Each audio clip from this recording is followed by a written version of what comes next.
ముందంజ అనుబంధాలు ఏముంటాయి, వెనుకంజ అనుబంధాలు ఏముంటాయి.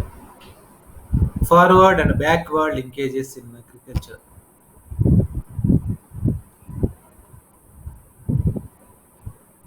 మనకి ఈ paper 8th A paper, 8th A1 అంటాం.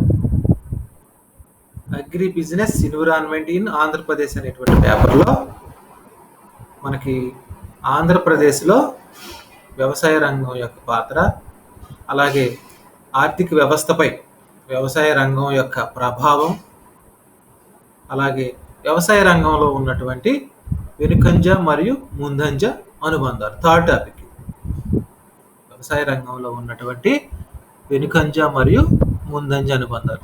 గత క్లాసులో క్లస్టర్లో ఏం చెప్పుకున్నామమ్మా ధనలక్ష్మి?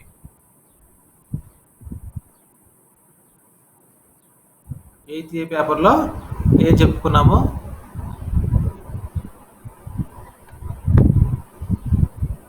ధనలక్ష్మి, గత క్లాసులో క్లస్టర్ 8th A పేపర్లో agri business environment in Andhra Pradesh చెప్పమ్మా. వ్యవసాయ రంగ ప్రభావం చెప్పుకున్నాం సార్. Very good. ఆంధ్రప్రదేశ్ ఆర్థిక వ్యవస్థలో వ్యవసాయ రంగం దాని యొక్క ప్రభావం, ట్రికిల్ డౌన్ ఎఫెక్ట్ లా ఏ విధంగా ఉంటుంది అనేటువంటి దాని గురించి తెలియజేస్తాం. ఈరోజు మనం ఫార్వర్డ్ మరియు backward linkages in agriculture sector. వ్యవసాయ రంగం, ఇప్పుడు వ్యవసాయం ఉంది, దానికి ముందంజ అనుబంధాలు ఏముంటాయి, వెనుకంజ అనుబంధాలు ఏముంటాయి. ముందంజ అనుబంధాలు అంటే వివిధ వస్తు సేవలను వ్యవసాయ రంగం ఉపయోగించుకుంటుంది. ఇతర రంగాలలో ఉత్పత్తి అయినటువంటి వస్తువులను కానీ, లేకపోతే ఇతర రంగాల్లో చేసేటువంటి సేవలను కానీ వ్యవసాయ రంగం ఉపయోగించుకుంటుంది. అదేవిధంగా వ్యవసాయ రంగం తన యొక్క చేసేటువంటి ఉత్పత్తిని కానీ, సేవలను కానీ వేరే రంగాలు ఉపయోగించుకోవటాన్ని మనం ఏమంటామంటే వెనుకంజ అనుబంధాలు అంటాం. ఫార్వర్డ్ లింకేజెస్ అన్నాం. ముందుగా ఫార్వర్డ్ లింకేజెస్ ఏమున్నాయి అసలు అనేటువంటి దాన్ని తెలుసుకుందాం. వ్యవసాయ రంగానికి మిగిలినటువంటి ఈ వస్తు సేవలు దేనితో సంబంధం ఉంది దాన్ని తెలుసుకుందాం. ముఖ్యంగా వ్యవసాయ రంగంలో మనం ఉత్పత్తి కార్యక్రమాలు అనేటివి కూడా నిర్వహించాలి. వ్యవసాయం చేయాలి అంటే మనకి వ్యవసాయం చేయాలంటే ఎవరెవరి సహాయం కావాలి, ఎవరెవరితో మనకి అనుబంధం కావాలి చెప్పండి. ఇన్పుట్స్ ఏం కావాలి మనకి వ్యవసాయానికి, వ్యవసాయం చేయడానికి, వ్యవసాయ రంగంలో పంటలు పండించడానికి ఇన్పుట్స్ అంటాం. అవన్నీ ఏమేమి అవసరం వ్యవసాయంలో వస్తువు ఉత్పత్తి చేయడానికి? వ్యవసాయ రంగం, మీరు వరి వేసారు, పంటలు పండించారు, ఏమేం కావాలి? ఫస్ట్ ఏం కావాలి మనకి? భూమిలో మనకి విత్తనాలు కావాలి, భూమి కావాలి, విత్తనాలు కావాలి, తర్వాత ఎరువులు కావాలి, తర్వాత కూలీలు కావాలి నాటు వేయటానికి, తర్వాత పురుగు మందులు కావాలి, తర్వాత దుక్కు దున్నడానికి ట్రాక్టర్స్ కావాలి, తర్వాత కోత కోయటానికి అటు శ్రామికులు కానీ లేకపోయినట్లయితే యంత్రాలు కానీ కావాలి, కోత మిషన్లు కావాలి. ఇంకేం అవసరం అవుతుంది? నీటిపారుదల సౌకర్యాలు కావాలి. వీటన్నిటిని మనం వ్యవసాయ రంగానికి కావలసినటువంటి ఇన్పుట్స్ అంటాం. అంటే వ్యవసాయ రంగం వీటిని ఉపయోగించుకుంటుంది. వీటికి అవసరం, వీళ్ళు అవసరం, శ్రామికులు అవసరం, కూలీలు అవసరం, ఎరువులు అవసరం, పురుగు మందులు అవసరం. అలాగే వ్యవసాయ రంగానికి కావలసినటువంటి ఈ ముందంజ అనుబంధాలు, వీటన్నిటితోనూ కూడా అనుబంధం అనేటువంటిది ఉంటుంది. ఇవి లేకపోయినట్లయితే వ్యవసాయ రంగం అనేటువంటిది వ్యవసాయం చేయటం అనేటువంటిది కష్టంతో కూడినటువంటి పని అన్నమాట. కాబట్టి వ్యవసాయ రంగం లేకపోతే వ్యవసాయం ఏ దేశంలోనైనా, ఏ రాష్ట్రంలోనైనా, ఎక్కడైనా వ్యవసాయం జరుగుతూ ఉందంటే దానికి ఈ ముందంజ అనుబంధాలు తప్పనిసరిగా అవసరం. మనం విత్తనాలు లేకుండా వ్యవసాయం చేయగలుగుతామా? నీరు లేకుండా నీరు లేకుండా నీటిపారుదల సౌకర్యాలు. మరి నీటిపారుదల సౌకర్యాలు కల్పించాలంటే ప్రభుత్వం ప్రాజెక్టులు అనేటువంటి వాటిని నిర్మించాల్సినటువంటి, ముఖ్యంగా మన రాష్ట్రం, మన దేశం వ్యవసాయ పరంగా బాగా ఎక్కువ మంది ఆధారపడి జీవించేటువంటి దేశం కాబట్టి వ్యవసాయ రంగానికి నీటిపారుదల సౌకర్యాలు ఎక్కువగా మనకి ఈ యొక్క ఋతుపవనాలపైన ఆధారపడినటువంటి ఆర్థిక వ్యవస్థ. భారత రైతుతో ఈ ఋతుపవనాలు అనేటువంటివి జోదం ఆడుకుంటా ఉంటాయి. ఋతుపవనాలు కదా, అంటే ఋతుపవనాలు మనకు బాగా ఉంటేనే నీటిపారుదల సౌకర్యాలు అనేటువంటివి మనకి సక్రమంగా ఉంటాయి. అంటే నదులు నిండుగా ఉండాలి. నదులు నిండుగా ఉండి కూడా మనకి ఈ లేరు అనుకోండి, ఈ ప్రాజెక్టులు లేవు అనుకోండి, నీటిని నిల్వ చేసుకోవడానికి ఈ నిల్వ సామర్థ్యం లేదనుకోండి, అప్పుడు మనకి ఉపయోగం లేదు. ఆ నీరంతా కూడా మరి వర్షం వచ్చినప్పుడు ఉన్నటువంటి నీరంతా కూడా సముద్రం పాలైపోతూ ఉంటుంది. ఏ కిషోర్, సముద్రం పాలు అయిపోతూ ఉంటుంది.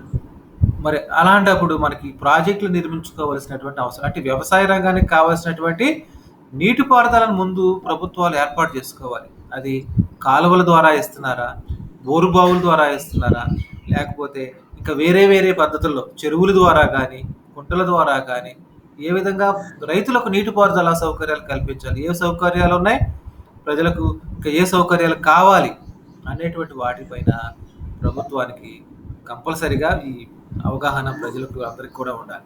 ఆ సౌకర్యాలు, ఇన్పుట్స్, నీటిపారుదల సౌకర్యాలు అనేటువంటివి చాలా అవసరం. అందు గురించి ఇప్పుడు మన పోలవరం ప్రాజెక్టుకి అంత ప్రాధాన్యత ఇచ్చి ఎందుకు దాన్ని యుద్ధ ప్రాతిపదికన నిర్మాణం చేస్తూ ఉన్నారు అంటే, దానివల్ల ప్రజలకు, ముఖ్యంగా వ్యవసాయదారులకు అనేకమైనటువంటి ప్రయోజనాలు కలుగుతాయి. అటు మనకి శ్రీకాకుళం, విజయనగరం, తర్వాత విశాఖపట్నం అనే ఉత్తరాంధ్ర జిల్లాలతో పాటుగా మనకి గోదావరి జిల్లాలు, వీటన్నిటికీ నీటిపారుదల సౌకర్యాలు వస్తాయి వ్యవసాయానికి, ముఖ్యంగా మెట్ట ప్రాంతాలకు.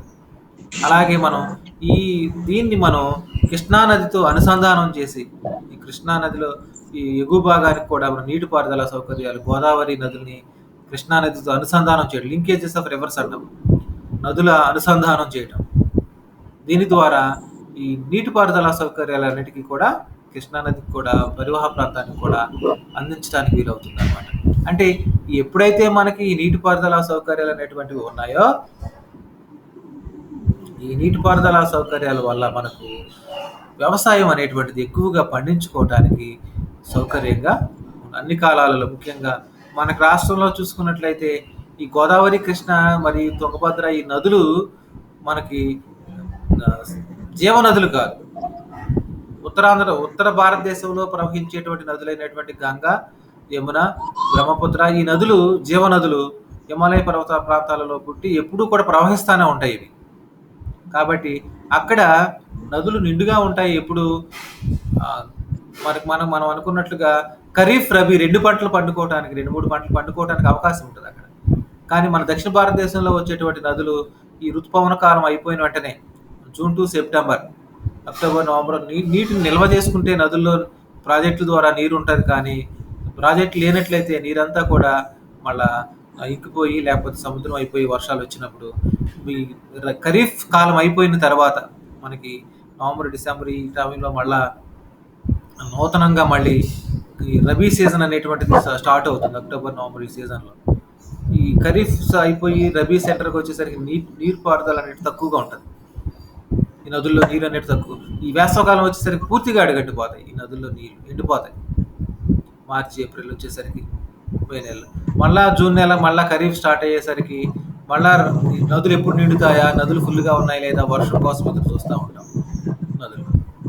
అంటే నీటిపారుదల సౌకర్యాలు అనేటువంటివి మనకి వ్యవసాయ రంగానికి ఇన్పుట్, చాలా మనకి అనుబంధం, ముందంజ అనుబంధంలో ఎక్కువగా ఉపయోగపడేటువంటిది.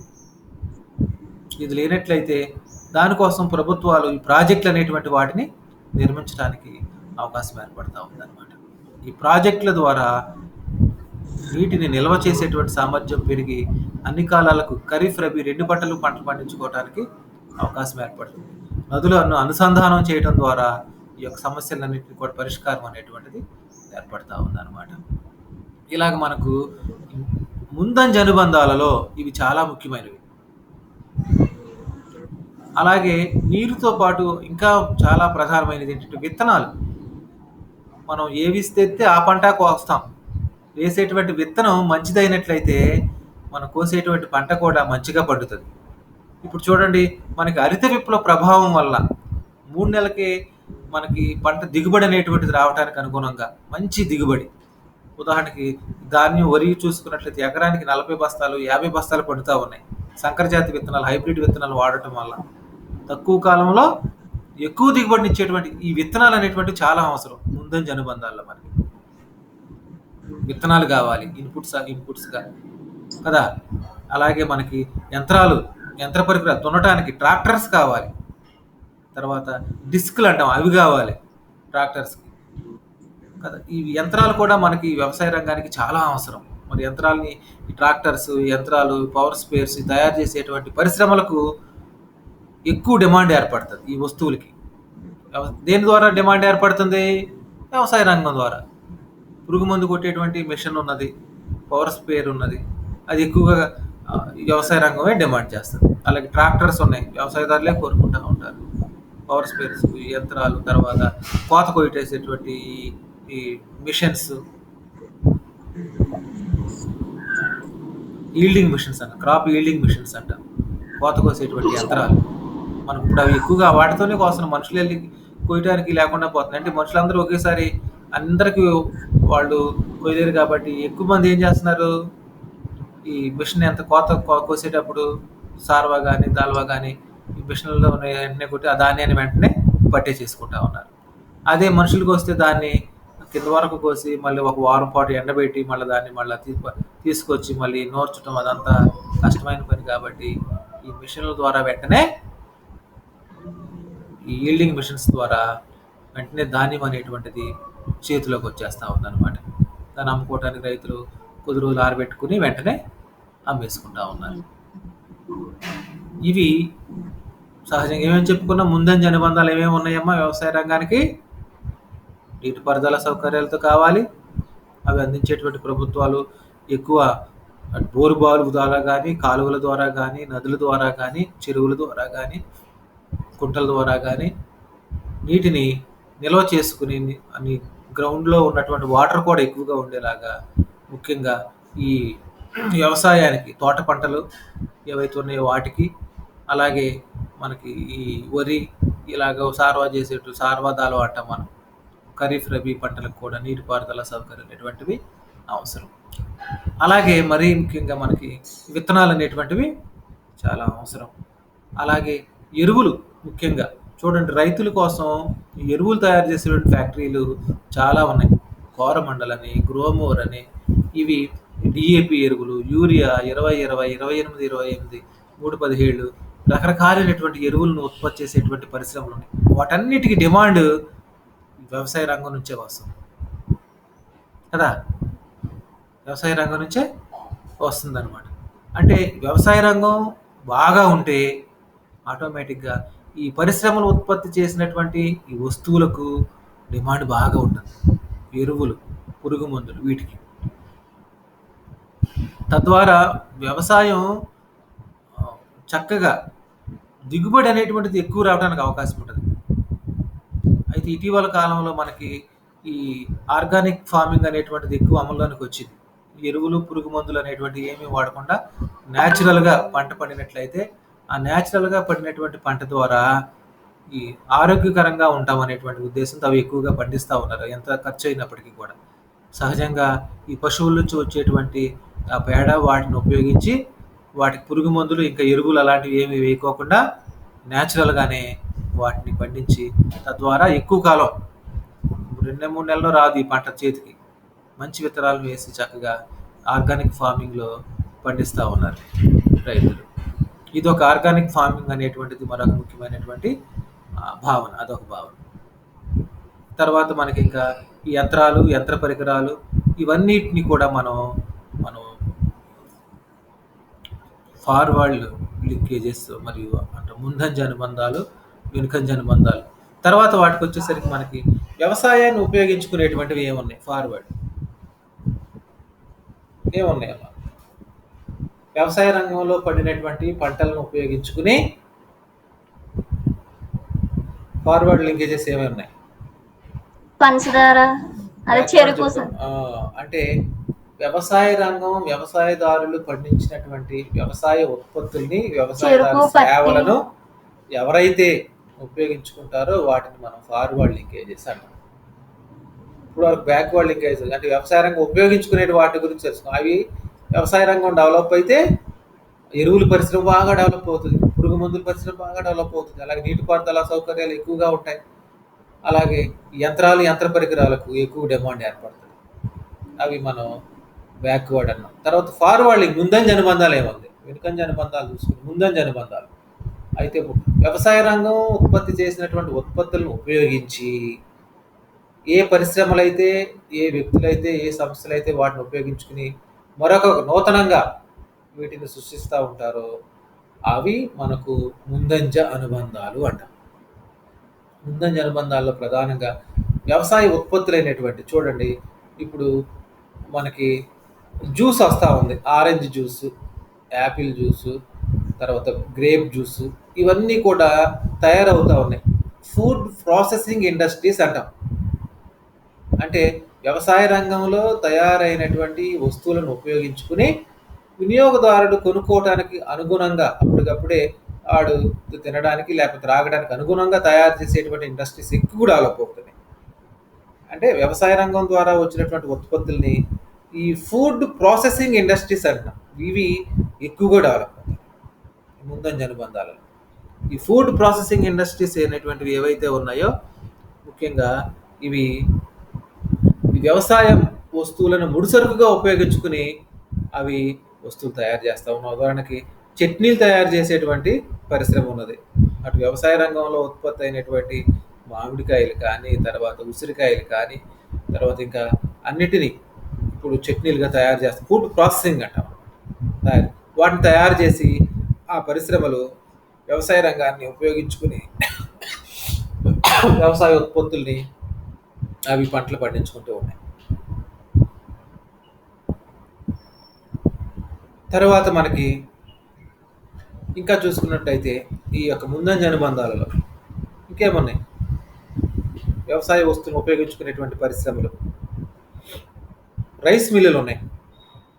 రైస్ మిల్లుల్ని ధాన్యాన్ని వాటిని ధాన్యంగా దీన్ని రైస్గా మార్చి, బియ్యంగా మార్చి వాటిని ప్రాసెస్ చేసి మళ్ళీ వినియోగదారులకు అందుబాటులోకి తీసుకొస్తా ఉన్నాయి.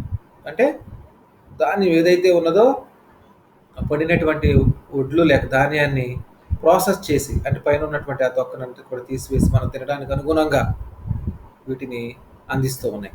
ఇప్పుడు మనకు ఇటీవల కాలంలో రా రైస్ అని ఉపయోగిస్తాం ఎక్కువగా, అంటే బి విటమిన్ ఉండేటువంటి ముడి బియ్యాన్ని ఎక్కువగా అందరూ ఉపయోగిస్తూ ఉన్నారు చాలామంది. ఇది రక్తం ఎక్కువగా పడటానికి, B12, B6 పడటానికి ఎక్కువ ఉపయోగపడుతుందని ముడి బియ్యం పైన పొర తక్కువగా ఒక ఒంటి పొట్టో లేకపోతే పైన ఉన్నటువంటి ఆ ఊకను మాత్రమే తీసేసి ఆ ధాన్యాన్ని యథావిధంగా బియ్యంగా మార్చి దాన్ని ప్రాసెస్ చేసి అమ్ముతూ ఉన్నారు కదా. ఇవి రైస్ మిల్లులు ముందంజ వ్యవసాయ రంగాన్ని ఉపయోగించుకుంటున్నాయి ఎక్కువగా. అలాగే ఆయిల్, వేరుశనగ విత్తనాలు పండిస్తాం, వేరుశనగ పంట వేస్తున్నాం, దాని కూరలో మనకు నూనె కావాలి, నూనె ఉపయోగించుకోవాలి అంటే దాన్ని ఏం చేయాలి, ఆయిల్ మిల్లులు వాటిని నూనెగా మారుస్తూ ఉంటాయి. ఆయిల్ మిల్లులు, గానుగులు ఇవి.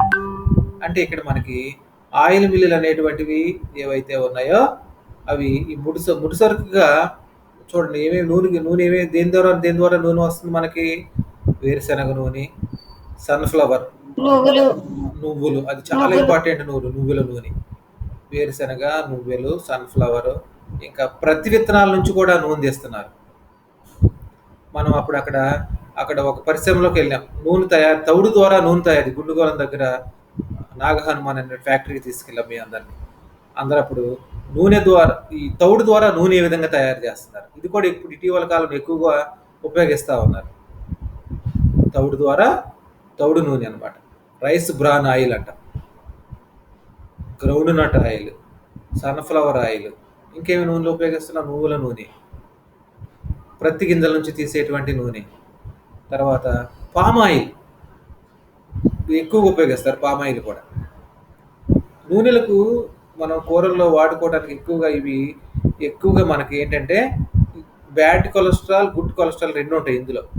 ఈ గుడ్ కొలెస్ట్రాల్ ఎక్కువగా ఉన్నటువంటి వాటిని ఎక్కువగా మనం వాడుకున్నట్లయితే మన శరీరంలో కొలెస్ట్రాల్ అనేటువంటిది పెరగకుండా ఉంటదనమాట. కొవ్వు అనేటువంటిది పెరగకుండా.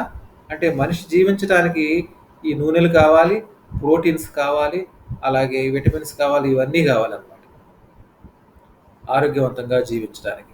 ఈ నూనె గింజలని ఉపయోగించి ఈ పరిశ్రమలు ముందంజ అనుబంధాలుగా ఉన్నటువంటి ఈ ఆయిల్ ఇండస్ట్రీస్ ఏవైతే ఉన్నాయో అవి బాగా ఈ వ్యవసాయ రంగం ఇవి ముడిసరుగ్గా వాటిని ఉపయోగించుకుని ఇవి డెవలప్ అవుతా ఉన్నాయి. ఇంకేమన్నాయి నూనెలోకి సంబంధించి ఇటీవల కాలంలో? ఇంకా మనకైతే ఆలివ్ ఆయిల్ అలాంటిది మనకి ఇంకా రాల. కొబ్బరి నూనె చెప్పలేదు. కాటన్ కొబ్బరి కొబ్బరి కొబ్బరి నూనె చెప్పలా మీరు. వ్యవసాయదారులు పండించినటువంటి ఈ కొబ్బరిని ఎక్కువగా మనకైతే మన రాష్ట్రంలో అయితే మనం మన తలకు రాసుకోవడానికి ఉపయోగిస్తూ ఉన్నాం కొబ్బరి నూనె. కానీ కేరళ లాంటి రాష్ట్రాల్లోనైతే వంటల్లో కూడా వాటిని కొబ్బరి నూనె ఉపయోగించుకునే కూరలన్నీ కూడా వండుకుంటూ ఉంటారు కేరళ రాష్ట్రంలో. మన రాష్ట్రంలో మనం అది తలకు మాత్రమే వాడుకోవడానికి మనం ఉపయోగిస్తాం. కొబ్బరి నూనె చాలా మంచిది అది అని కేరళ వాళ్ళు ఇందులో కొలెస్ట్రాల్ అనేటువంటిది తక్కువగా ఉంటుంది, మంచి కొలెస్ట్రాల్ అనేటువంటిది ఉంటుంది ఎక్కువగా. అందు గురించి కూరల్లో వీటిని ఎక్కువగా ఉపయోగిస్తూ ఉన్నారు అనమాట. ఇంకా నూనె గింజలు ఉపయోగించుకుని ఈ పరిశ్రమలు అనేటువంటివి నూనె పరిశ్రమలు ఎక్కువగా డెవలప్ అవుతూ ఉన్నాయి. ఇంకా వ్యవసాయ రంగం రైస్ మిల్లులు బాగా ఈ ప్రాసెస్ చేసి బియ్యాన్ని ధాన్యాన్ని వాడుతూ ఉన్నాయి. ఇంకా షుగర్ కేన్ చెరుకు గడను ఉపయోగించి ఈ షుగర్ ఇండస్ట్రీస్ ఏవైతే ఉన్నాయో ఇవి వ్యవసాయ రంగం నుంచి వచ్చేటటువంటి రా మెటీరియల్ని ఇవి ఉపయోగించి ఏం చేస్తూ ఉన్నాయి, పంచదారని, బెల్లాన్ని వీటిని తయారు చేస్తూ ఉన్నారు. బెల్లం పరిశ్రమలు, పంచదార పరిశ్రమలు చెరుకుని రా మెటీరియల్గా ఉపయోగించుకుంటూ ఉన్నారు. ఇంకా వస్త్ర పరిశ్రమలు చూడండి ఎన్ని పరిశ్రమలు డెవలప్ అవుతూ ఉన్నాయో వ్యవసాయ రంగం ముందంజ అనుబంధాలు ఉన్నటువంటి పరిశ్రమలు. వస్త్ర పరిశ్రమలకి కాటన్ని రైతు పండించినటువంటి కాటన్ని ముడి కాటన్ అంటాం. దాన్ని నూనెగా ముందుగా ఆ విత్తనాలన్నిటిని తీసేసి ప్రాసెస్ చేస్తారు. కాటన్ విత్తనాల నుంచి కూడా మళ్ళీ ఈ నూనె తయారు చేస్తారు. అలాగే ఈ కాటన్ మళ్ళీ దారాలుగా చేసేటువంటి పరిశ్రమలు కొన్ని ఉంటాయి. దారాలుగా తయారు చేస్తారు నూలుని. మళ్ళా ఆ దారాల పరిశ్రమలను ఉపయోగించుకునేటువంటి వస్త్రాలు తయారు చేసేటువంటి పరిశ్రమలు ఉంటాయి. అంటే ఈ దారాలని బండిలుగా మార్చి వాటిని మళ్ళా కలర్లు వేయడం దారాలకి. వాటిని మళ్ళా ఈ వస్త్ర పరిశ్రమలు అనేటువంటి వస్త్రాలు తయారు చేసేటువంటి పరిశ్రమలు ఏం చేస్తాయి అంటే ఎక్కువగా వీటిని బట్టలు తయారు చేయాలంటే మనకు కంపల్సరీగా కాటన్ బట్టలు తయారు చేయాలంటే కాటన్ కావాలి. ఇవి కాటన్ దుస్తులు తయారు చేయడానికి ఇవి ఎక్కువగా పరిశ్రమలు ఎక్కువగా ఈ దారాలను ఉపయోగించి వస్త్రాలు అనేటువంటి వాటిని తయారు చేస్తూ ఉన్నారు. ఇది కూడా మనకి ఫార్వర్డ్ లింకేజెస్. మన దేశంలో ఎక్కువ మందికి ఉపాధి అవకాశాలు కల్పించేటువంటి పరిశ్రమల్లో వస్త్ర పరిశ్రమ ఒకటి మన దేశంలో. అలాగే మన రాష్ట్రంలో కూడా కొన్ని చోట్ల ఈ వస్త్ర పరిశ్రమలు రాజమండ్రి మరియు కొన్ని ప్రాంతాల్లో వస్త్ర పరిశ్రమలు కూడా ఎక్కువగా ఉన్నాయి.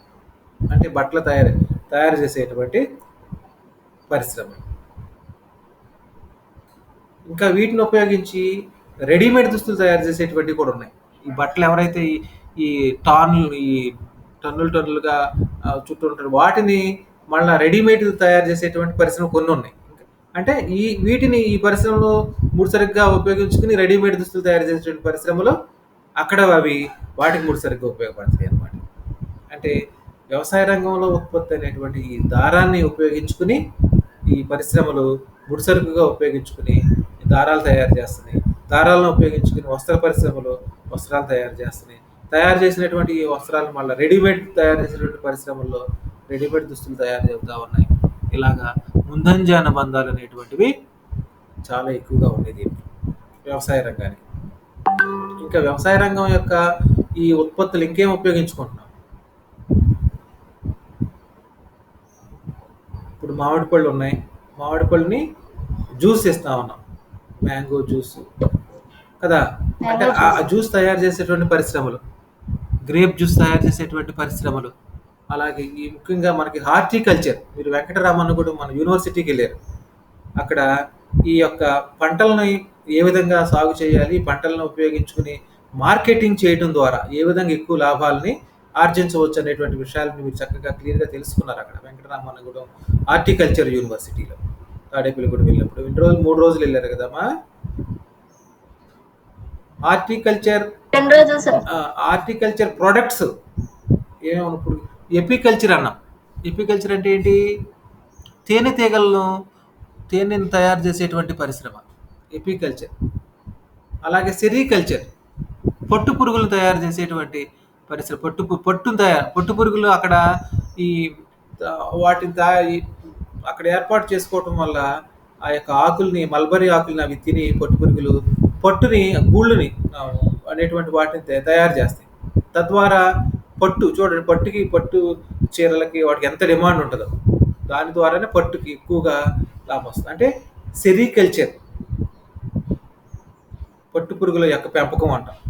ఎపికల్చర్ తేనె తయారు చేసేటువంటి కొన్ని ప్రాంతాల్లో ఈ పరిశ్రమలు ఉన్నాయి, పట్టు పరిశ్రమలు ఉన్నాయి. మనకి విజయరాయ ప్రాంతంలో పట్టు పరిశోధనా కేంద్రము, తర్వాత వీటికి సంబంధించినటువంటి పెదవేగి ప్రాంతంలో పామాయిల్ పరిశోధనా కేంద్రం, పామాయిల్ పరిశ్రమ మన రాష్ట్రంలోనే ఏర్పాటు చేయడం జరిగింది వాటి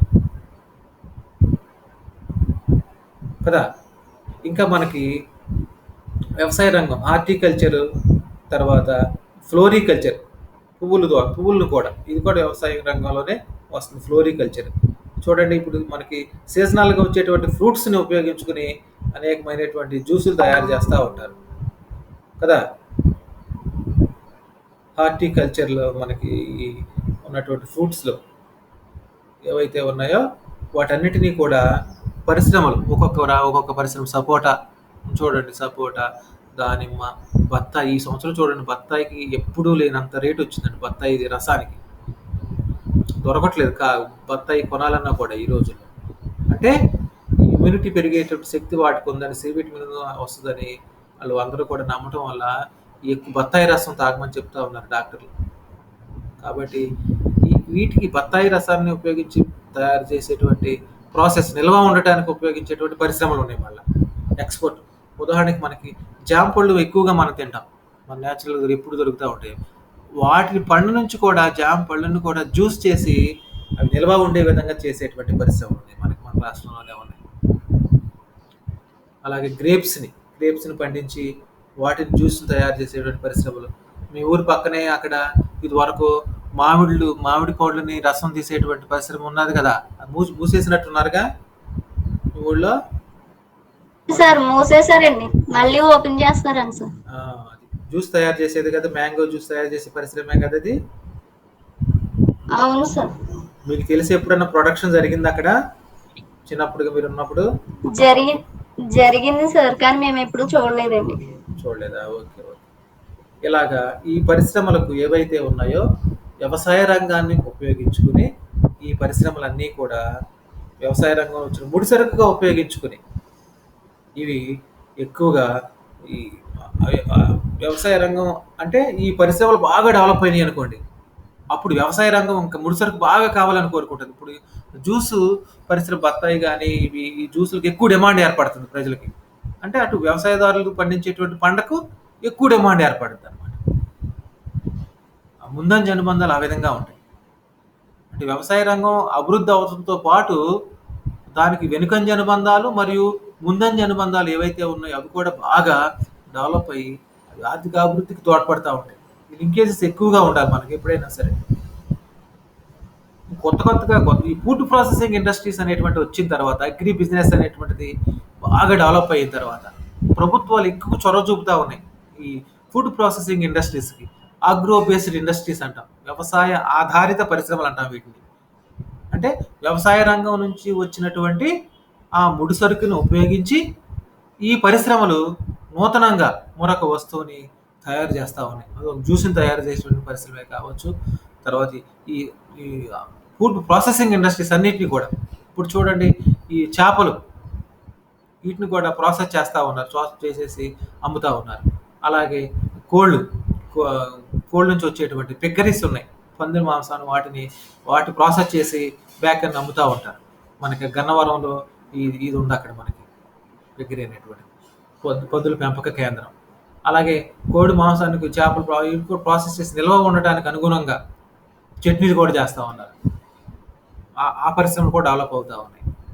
అలాగే ముఖ్యంగా స్త్రీలు కొంతమంది కలిసి వాళ్ళే స్వయం సహాయక చేపలకి చెప్పమ్మా. చేపలకే ఆహారంగా టాబ్లెట్స్ కూడా తయారు చేస్తున్నారు సార్. వెరీ కూడా గుడ్. అవి ఎక్కడ నుంచి దేంతో తయారు చేస్తారు టాబ్లెట్స్? అవే సార్ వేరుశెనగ పొట్టు ఉంటుంది కదా సార్, ఓకే ఓకే ఓకే. అదే మనకి అక్కడ మనం అలాంటి వాటిని గుండుగోల్లో ఉన్నటువంటి ఆ యొక్క ఆయిల్ పరిశ్రమలు, తవుడు నుంచి ఆయిల్ తయారు చేసే పరిశ్రమ దగ్గర వాళ్ళే ఈ ఫిష్ ఫీడ్, అలాగే రొయ్యల మేత, చేపల మేత తయారు చేస్తారు అందులోంచి వచ్చేటువంటి వ్యర్థాల ద్వారా. వాటికి ఎక్కువ డిమాండ్ ఉంది అక్కడ. నాగ హనుమాన్ అనే ఫ్యాక్టరీ, మనం అప్పుడు మీరు వచ్చారమ్మా, అప్పుడు బాయ్సే వచ్చినట్టున్నారు అందరూ నాగ హనుమాన్ ఫ్యాక్టరీకి వెళ్ళినప్పుడు. మీరు అప్పుడు జాయిన్ అవ్వలేదు ఇంకా, లేకపోతే మీరు జాయిన్ అవ్వకముందు లేదు. ఎప్పుడు వాళ్ళ సూర్య వాళ్ళు ఉన్నారు కదా మీ ఊరు అతను, వాళ్ళ బ్యాచ్ వాళ్ళు వెళ్ళారు.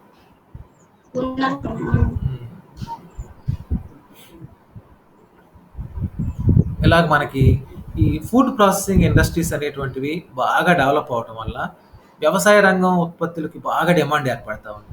అంటే ఇది చూడండి, ఈ ఫుడ్ ప్రాసెసింగ్ ఇండస్ట్రీస్ చేయడం వల్ల ఉపాధి అవకాశాలు వస్తున్నాయి. ముఖ్యంగా ఈ మహిళలకు కానీ చిన్న పరిశ్రమలు ఏర్పాటు చేసుకుంటా ఉన్నారు. చేతి వృత్తులను ఉపయోగించి వీటిని ఈ జ్యూస్ తయారు చేయడానికి, ఈస్తరాకులు తయారు చేయడానికి, తెలంగాణలో అయితే బీడీ లాంటివి తయారు చేస్తూ ఉంటారు సొంతగానే. అగ్రో ప్రాసెస్ ఇండస్ట్రీస్ అంటాం వీటన్నిటి. అగ్రో బిజినెస్, తర్వాత ఫుడ్ ప్రాసెసింగ్ ఇండస్ట్రీస్ అంటాం. ఇటీవల కాలంలో ఈ ఫుడ్ ప్రాసెసింగ్ ఇండస్ట్రీస్ బాగా డిమాండ్ పెరుగుతుంది. ఉదాహరణకి మనకి మిర్చి పండుతుంది. ఆ మిర్చిని ఉపయోగించి వాళ్ళు కారం తయారు చేయడానికి ఉపయోగిస్తారు. తర్వాత రకరకాలైనటువంటి వాటిల్లో దాన్ని ఎక్కువగా ఉపయోగిస్తారు. అలాంటి ప్రాసెస్ చేసేటువంటి ఇండస్ట్రీస్ కూడా ఎక్కువగా ఇప్పుడు మనకి అందుబాటులోకి వస్తూ ఉన్నాయి. అలాగే సుగంధ ద్రవ్యాలను ఉపయోగించి పరిశ్రమలు తయారు చేసేటువంటివి, ఇవన్నీ కూడా మనకి ఈ ఫార్వర్డ్ లింకేజెస్ అంటాం. వ్యవసాయ రంగం మన రాష్ట్రంలో ఈ ఇటీవల కాలంలో మరి దేశంలో పాటుగా దేశంలో బాగా అభివృద్ధి చెందినటువంటి రాష్ట్రాలైనటువంటి వ్యవసాయ రంగంలో, ముఖ్యంగా పంజాబ్ కానీ, ఉత్తరప్రదేశ్, ఈ రాష్ట్రాలు ఏవైతే దిగుబడులు ఎక్కువగా పండించేటువంటి రాష్ట్రాలు ఉన్నాయో, వెస్ట్ బెంగాల్, వీటితో పోటీపడి మన రాష్ట్రం కూడా వ్యవసాయ ఉత్పత్తులను బాగా దిగుబడి వచ్చేలాగా చూసుకుని, పంట బాగా పండేలాగా చూసుకుని, ఈ రాష్ట్రాలకు కావలసినటువంటి ఏవైతే ఈ ఫుడ్ ప్రాసెసింగ్ ఇండస్ట్రీస్కి ఈ ముడిసరుకుగా వీటిని అన్నిటినీ కూడా అందుబాటులో తీసుకొస్తా ఉన్నారు. అందువల్ల ఈ ఫుడ్ ప్రాసెసింగ్ ఇండస్ట్రీస్ బాగా డెవలప్మెంట్ అయిన ఇటీవల కాలంలో ప్రభుత్వం కూడా వీటికి ఎక్కువ చర్యలు తీసుకుంటా ఉంది. డెవలప్ చేయడానికి ఈ ఇండస్ట్రీస్ని, వ్యవసాయ ముడిసరుకులను ఉపయోగించుకుని అభివృద్ధి చేసేటువంటి ఇండస్ట్రీస్ని ఎక్కువగా డెవలప్ చేసుకోవడానికి ఇవి ఉపయోగపడతాయి అన్నమాట. ఇది మనకు ఈ forward linkages and backward linkages అనేటువంటిది వ్యవసాయ రంగంలో మనకి ఉన్నటువంటిది. ఓకే, సందేహాలు ఏమైనా ఉన్నాయో అడగండి అమ్మా. రమాదేవి ఉందమ్మా? ధనలక్ష్మి,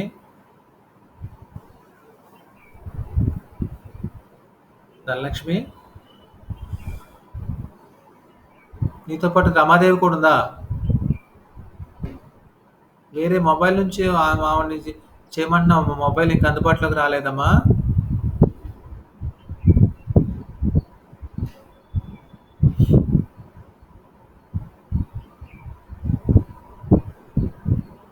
చెప్పండి అమ్మా, సందేహాలు అడగండి. మౌనిక, డౌట్స్ ఏమైనా ఉంటే అడగండి.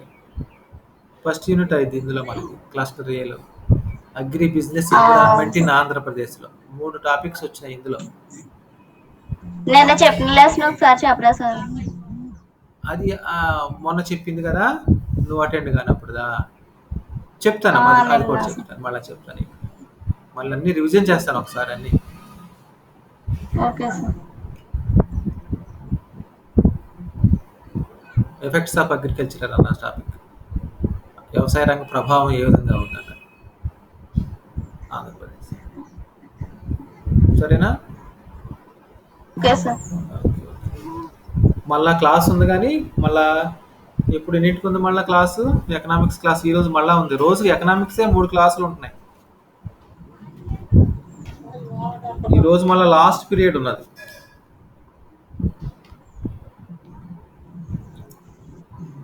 యాక్చువల్గా అది ప్రాజెక్ట్ వర్క్ పెడతాం లాస్ట్ పీరియడ్. సరేనా? Okay sir. ప్రాజెక్ట్ వర్క్ తర్వాత చెప్తారు. నేను అన్నట్లుగా మీరు చెప్పినట్లుగా ఎప్పటికప్పుడు అప్డేట్గా ఉండండి. తర్వాత ఏంటంటే మొబైల్ ఛార్జింగ్లో ఉంచుకోండి చక్కగా. నెట్ అనేటువంటిది ఎక్కువగా డేటా ఎక్కువగా ఉండేలాగా చూసుకోండి. సరేనమ్మా? Okay sir. ఓకే. ఇంకేంటి మరి? ఆఫ్ చేద్దామా? Okay sir. Okay. Right. Thank you.